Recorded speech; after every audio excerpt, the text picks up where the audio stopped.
ఒక అతిపెద్ద అడవిలో ఒక రిసార్ట్ ఉంది అని మాకు ఒక ఇన్ఫర్మేషన్ వచ్చింది. ఆ ఇన్ఫర్మేషన్ బట్టి మేము అక్కడికి వెళ్లి చూద్దాము అని వెళ్ళాము. అప్పుడు వెళ్ళిన తర్వాత మాకేం జరిగిందో మీరే చూడండి.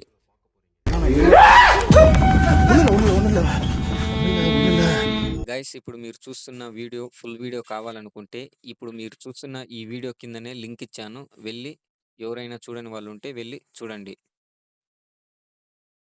சீக்கிரம் பின்னாடி நிக்காத, தொலைஞ்சிடாதீங்க யாரும்.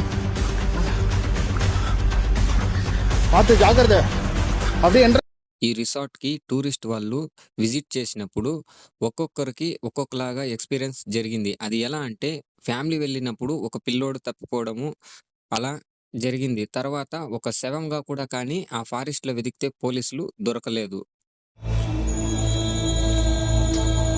கடைசியா உங்களை நான் இங்க தான் பார்த்தேன். இல்ல நாங்களும் இந்த காட்டுக்குள்ள உங்களை ஃபாலோ பண்ணி நடந்து வந்து சாவணும்னு நினைக்கிறீங்களா?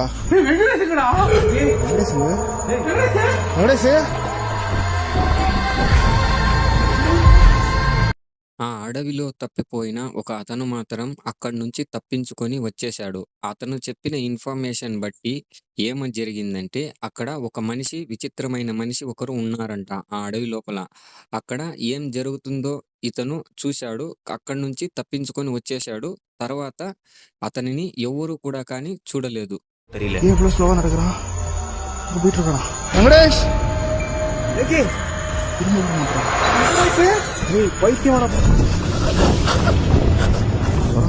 வெங்கடேஷ், டேய் நான் பேசுறது கேட்கலையா? ஏய் போட்டு இந்த மாதிரிதான் இப்படிதான் தொலைறாங்க. இந்த மாதிரிதான் இந்த ரிசார்ட்ல இருந்தவங்க தொலைஞ்சிருக்காங்க போல இருக்கு. நான் பேசுறது அவனுக்கு கேட்கவே இல்லை. கூப்பிட போயிட்டு இருக்கு. அவனை பார்த்துக்கிட்டே இருங்க, அவனை ஃபாலோ பண்ணுவோம் எங்க போறான்னு.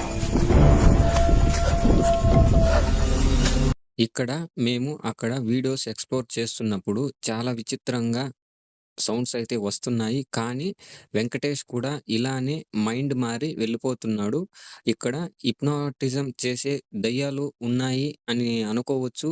లేదా ఎవరైనా చేతబడి చేసేవాళ్ళు కూడా ఇక్కడ వచ్చి ఇలా ఏదైనా ఒక శక్తిని హిప్నోటైజ్ చేసేలాగా ఒక శక్తిని వదిలిపెట్టింటారా అని అనిపిస్తుంది.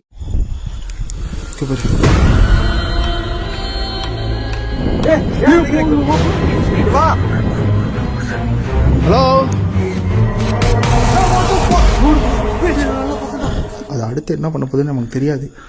சேஃபா இருக்கணும், அமைதியா இருக்கணும் ப்ளீஸ். என்ன